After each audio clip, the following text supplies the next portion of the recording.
The patriarchy does not just harm women, it harms men too. Now, before you come at me, my dear feminist, for being a victim blamer, I want to shed light on this subject because I believe that it will actually get down to the root of the cause of the patriarchal systems and help us as women and men dismantle the systems that are actually harming us all. I believe that it's easy for a woman to look at the patriarchal system and blame the man, thinking that the man is truly empowered by his decision to hate women, that it's an intentional and conscious choice for each man to look at a woman with disgust, to see femininity as a flaw, and to follow it knowingly. They believe that it's truly benefiting the man, when in actuality, for a man to believe that femininity is a flaw at large disconnects the man from half of himself, for we are all masculine and feminine, and we all carry both energies within us.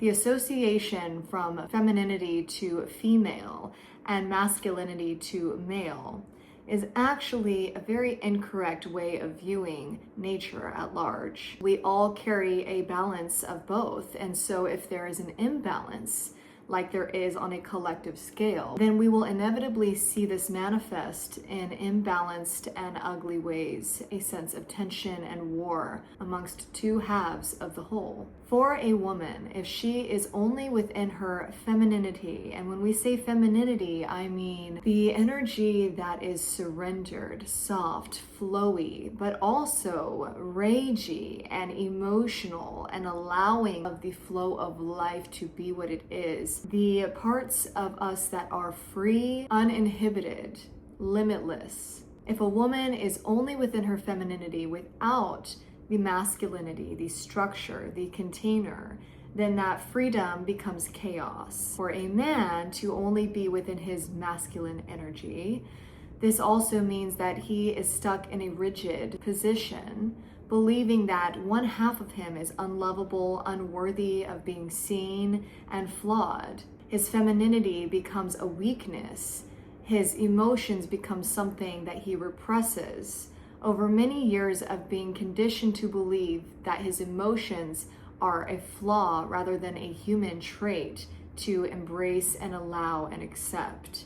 We must all have a balance between these two energies, otherwise it will manifest in ugly ways for all of us. A man who seems empowered when he chooses to belittle a woman and hates women down to his core is a man who is painfully insecure and whose emotions were repressed from childhood and was taught that the only way that he could be worthy of respect and love and care was when he was expressing anger or no emotion at all. And a woman who was taught that it was only acceptable to be in her femininity, that submissiveness, and handing her life over to, let's say, a man, was the only way that she could be worthy of love. Now you see how both of these not only harm the women, but they very much also harm the man. And when we look at things like the way that a man perceives how a woman should look, based on our capitalistic conditioning, this greatly decreases the man's ability to take pleasure in a woman in general, to be able to connect with a woman for her humanity, and instead defines a woman as his object. This does not serve the man as it might seem on the outside, but actually inhibits the man from full pleasure and from being able to experience life with acceptance, peace, and fulfillment. Because there is always a standard that could never be reached, and therefore the man cannot find pleasure either. For freedom to truly exist, we must have safety. Femininity represents freedom, and masculinity represents safety, the safe container. If we have freedom without safety, or safety without freedom, then we neither have safety nor freedom. So therefore, we cannot have masculinity without femininity. We cannot have femininity without masculinity. These are all illusions because the universe runs on polarity of these two energies, the yin and the yang. If one energy is missing, we have what looks like an incredibly imbalanced structure that is bound to crumble because it goes against the laws of nature. So men, I ask you, how is the patriarchy serving you if you are not actually allowed to be fully who you are? if being in your emotions and allowing your human emotions to come through means that you are unworthy of love. If looking at women and needing them to look a very specific way and meet up to very unreachable standards leads to you having zero options left, how is the patriarchy serving you? You don't hate women.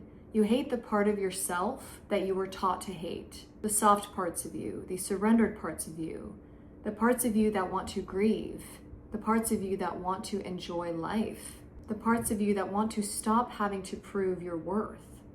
So who's actually winning and who's actually losing? Because it seems to me that through the lens of patriarchy, we are all losing if we are not each individually allowed to be all of what we are. I believe that the way to dismantle the patriarchal systems is not to flip it on its head. It's not to hate men or to blame all men for the ways that you have been treated. It is by seeing that the collective pain begins on an individual level and getting down to the root of your personal pain, the pain of unworthiness, the pain of being only half of who you are in order to not be abandoned.